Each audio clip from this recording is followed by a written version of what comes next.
आदाब दोस्तों, मैं हूं डॉक्टर आफाक अहमद और आप देख रहे हैं द ढाबा न्यूज़। कॉन्ट्रैक्टर राष्ट्रपति डोनाल्ड ट्रंप ने कुछ दिन पहले गाज़ा को अपने कब्जे में लेकर वहां गगनचुंबी इमारतें तामीर करने का ढिढोरा पीटा था।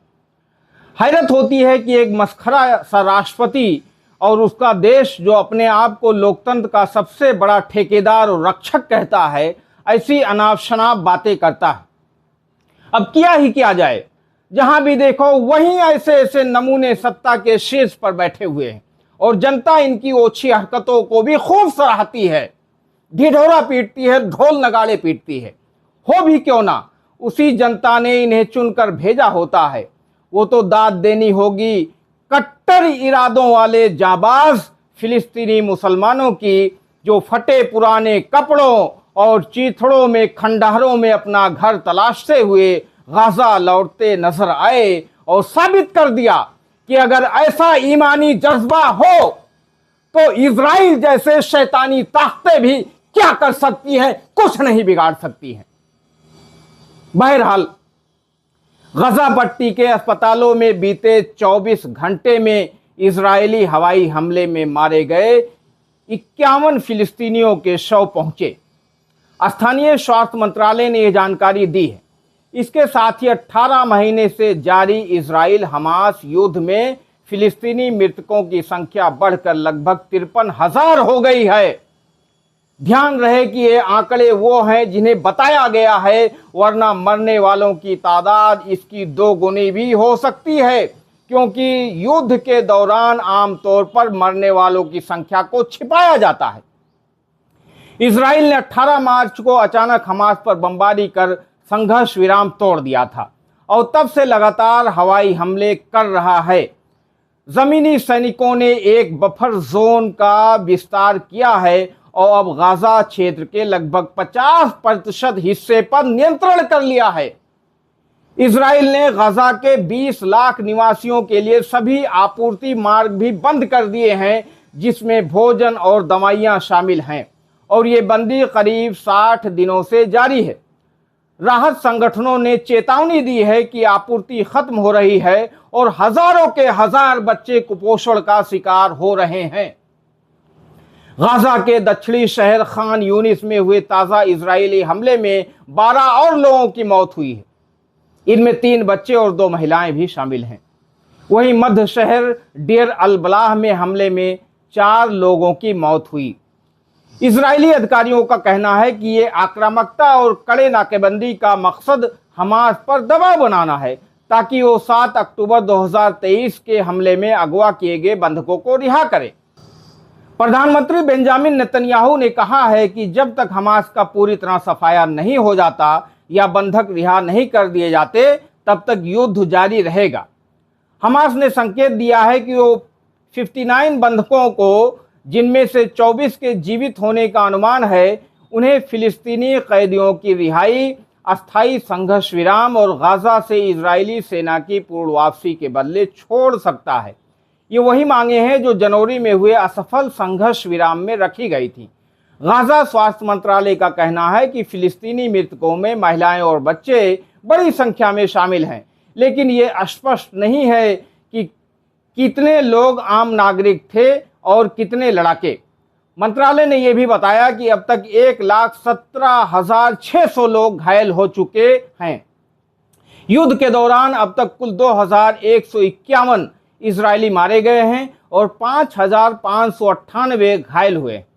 इजराइल का दावा है कि उसने अब तक करीब 20,000 हमास लड़ाकों को मार गिराया है, लेकिन इस दावे के समर्थन में कोई एविडेंस, कोई साक्ष्य पेश नहीं किया गया है। इजरायली सेना का कहना है कि वो नागरिकों को नुकसान से बचाने की कोशिश करती है और हमास पर आरोप लगाती है कि वो जानबूझकर घनी आबादी वाले इलाकों में अपना सैन्य ढांचा बनाता है। अब कितने हमलों का जिक्र किया जाए, जब इजराइल रोज ही गाज़ा पर मिसाइल दागता है, बम फोड़ता है और निहत्थे मासूम बच्चों, औरतों और नौजवानों को हलाक कर देता है। अब आइए कुछ उन चुनिंदा मामलों और चीज़ों के बारे में जानने समझने की कोशिश करते हैं जो फिलिस्तीनी मामले से सीधे तौर पर जुड़ी हुई हैं। नॉर्वे ने इजराइल द्वारा UN agency United Nations relief and works agency यानी UNRWA जो फिलिस्तीनी शरणार्थियों के लिए काम करती है, इसे इजराइल द्वारा नियंत्रित क्षेत्र में काम करने पर लगाए गए प्रतिबंध के जवाब में एक प्रस्ताव पेश किया। UNRWA वो UN एजेंसी है जिसे 1949 में फिलिस्तीनी शरणार्थियों की देखभाल के लिए बनाया गया था। तब 7,50,000 रिफ्यूजी थे और अब 59 लाख लोग UNRWA सहायता के पात्र हैं। ये एजेंसी 709 स्कूल, 140 स्वास्थ्य सुविधाएं, महिला केंद्र और माइक्रो फाइनेंस चलाती है और गाजा, पश्चिमी तट, पूर्वी यरूशलेम और पड़ोसी देशों में लाखों फिलिस्तीनी लोगों को सेवाएं देती है। सितंबर 2024 में लगभग 45,000 फिलिस्तीनी शरणार्थी बच्चों ने कब्जे वाले वेस्ट बैंक और ईस्ट यरूशलेम के 96 UNRWA द्वारा संचालित स्कूलों में अपना स्कूल वर्ष शुरू किया। ये एजेंसी कब्जे वाले वेस्ट बैंक में 2,200 से ज्यादा कर्मचारियों को रोजगार देती है। गाजा में इस एजेंसी की संचालन सुविधाएं सबसे ज्यादा हिमायत की हामिल हैं, जो आज पूरी तरह से ढहने के कगार पर है।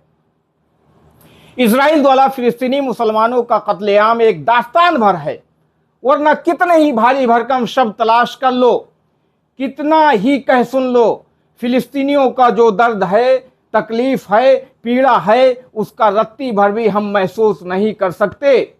हमारे तो बच्चों को खरोंच लग जाए, वो जरा सा चोट खा जाए तो हम तड़प उठते हैं।